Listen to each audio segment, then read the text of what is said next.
Alright, hello everyone, hope you are all well. Today, the 7th of April 2020, a brand new update for No Man's Sky has been released, titled the ExoMech update.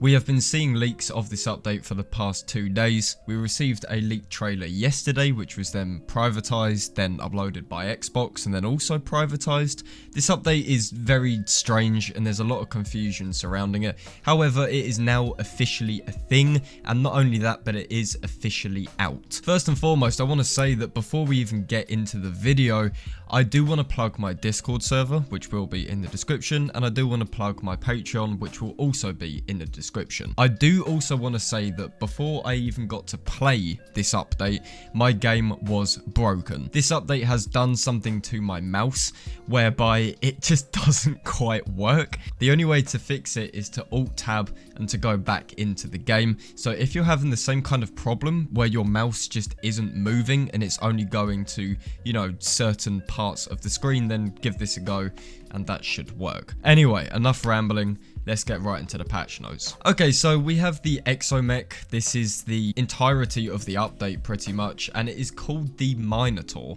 The Minotaur is described as a heavy exocraft hybrid in an all-new way to explore planets. This advanced mechanical walker dominates the landscapes and offers unique new technologies. So this is pretty much the bulk of this update, the ExoMech. Now, unfortunately, there isn't some kind of combat update, there isn't some kind of new danger overhaul. It is quite literally a glorified exocraft.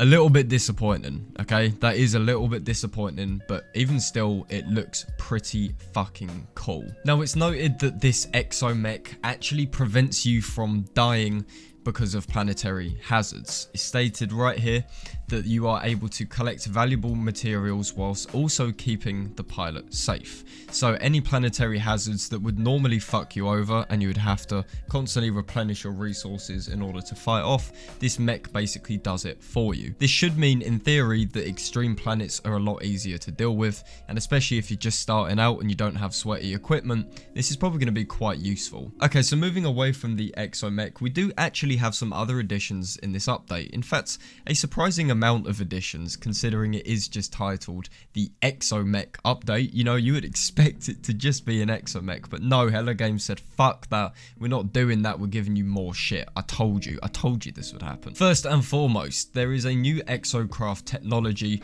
which are solar panels. You can fit these solar panels to your exocraft to recharge the engines during daylight.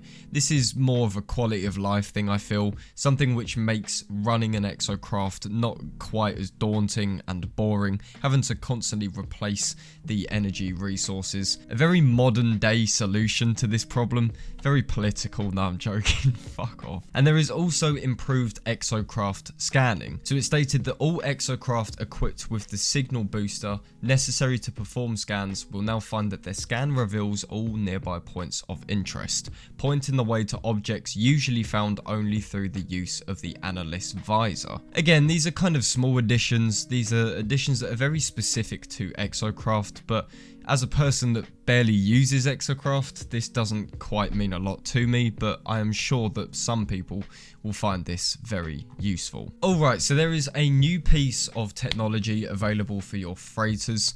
If you own a freighter, you can now build an orbital exocraft materializer.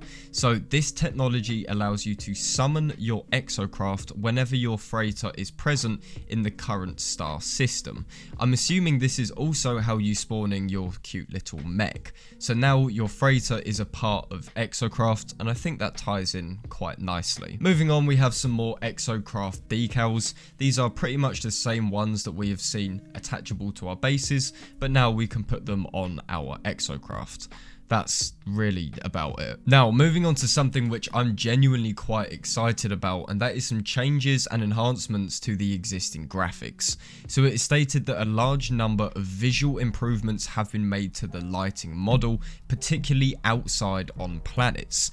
Thin moving objects such as grass now appear lighter and more stable, and GTAO performance has been optimized. It's also stated that PC players can now scale their game resolution without scaling UI resolution, offering more options for improving performance while keeping UI crisp. I have had a fiddle around with the little resolution scaling, and oh my fucking god, if you bump that shit up to like 250%, it looks very, very nice. The lighting is also very noticeable. Things are generally just lighter. There's less shadows on the grass. Likewise with the trees, the game looks a little bit brighter, and I am all for that. Second to last now, we have something kind of boring, but also something which I know people are going to love, and it is titled Power Line Management. So it's stated that players may now construct an electrical cloaking unit, which is a new base part that will hide power lines across the entire base.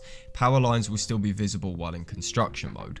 Now again, I'm not really a big base builder, nor am I really up to date on what these power line things do, but to my knowledge, you had to have power lines in order to power certain parts of your base, but people hated the fact that there were wires everywhere, made it look very messy and very shitty. My assumption is that this removes those lines.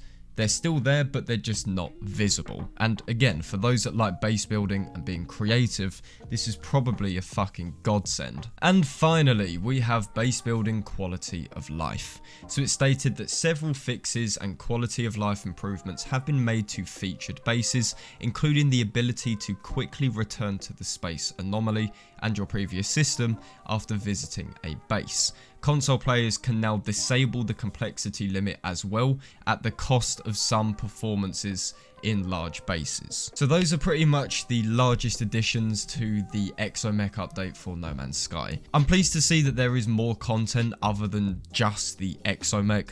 I am a little bit disappointed that this didn't tie into something bigger, but Hello Games did state previously that whilst they're working on things for bigger updates, parts of that update which are finished, they will just release. So I assume that this update was supposed to be a part of the summer update, but they felt like they could release it on its own. Hopefully, when a summer update does come out, the ExoMech will have a little bit more of a purpose. I think that that is quite likely. I just want to say thank you very much for taking the time out of your day to watch this video. If you guys enjoyed it, then please do feel free to leave a like on it.